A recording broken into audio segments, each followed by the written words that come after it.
কাৰ্বি সমাজ অসমৰ ভিতৰতে ভাৰতৰ ভিতৰতে এটা আটাইতকৈ পুৰণি সমাজ। মই কাৰ্বি সকলক দুটা কথাৰ প্ৰতি দৃষ্টি আকৰ্ষণ কৰিব খুজিছো।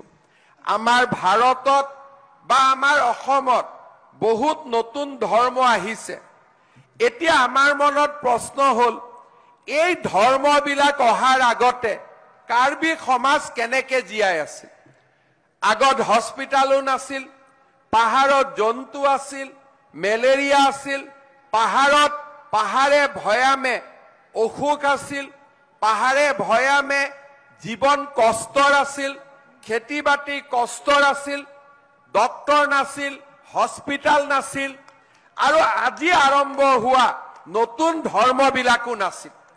যদি আজি নতুন ধৰ্মবিলাক ৫,০০০ বছৰ ৩,০০০ বছৰ আগত থাকিলেহেঁতেন, তেতিয়াহ'লে আমি ক'লোহেঁতেন যে সেই ধৰ্মসমূহৰ কাৰণে আমি জীয়াই আছিলো। কিন্তু সেই ধৰ্মবিলাক কাৰ্বি আংলঙত কিমান দিন আগত আহিলে? ৫০ বছৰ ৬০ বছৰ। কাৰ্বিসকলৰ পুৰণা যদি বৈশিষ্ট্য চাব যাওঁ, কাৰ্বি জাতি ৫,০০০ বছৰ পুৰণা।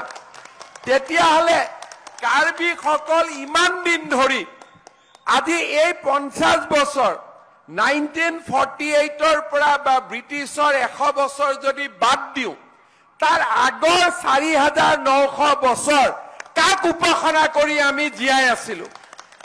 যদি এই প্ৰশ্নৰ যদি আমি উত্তৰ বিচাৰো, তেতিয়াহ'লে আমাৰ মনত এটাই আমাৰ উত্তৰ আহিব যে আমি জীয়াই আছিলো আমাৰ সংহাৰী ধৰ্মক পালন কৰি, আৰণ-বাৰী মত পালন কৰি। সেয়ে মই আপোনালোকক অনুৰোধ জনাওঁ যে গছৰ যেনেকে শিপা শক্তিশালী হৈ থাকিব লাগিব, কাউন্সিলে কিমান পাৱাৰ পালে কিমান নাপালে, কিমান ৰাস্তা বনালো কিমান নাপালো, সি আধুনিকতাৰ প্ৰমাণ দিব। কিন্তু কাৰ্বি সমাজক যদি কোনোবাই যুগ যুগ ধৰি জীয়াই ৰাখিব, সেয়া হৈছে আৰণ-বাৰীম আৰু সংহাৰী ধৰ্মই। আৰু সেইকাৰণে আপোনালোকে এই ধৰ্মৰ গৱেষণা, এই ধৰ্মৰ উপাসনা, এই দুইটাই যাতে আপোনালোকে আগুৱাই লৈ যায়, তাৰ বাবে মই পুনৰ এবাৰ আপোনালোকক আহ্বান জনাম।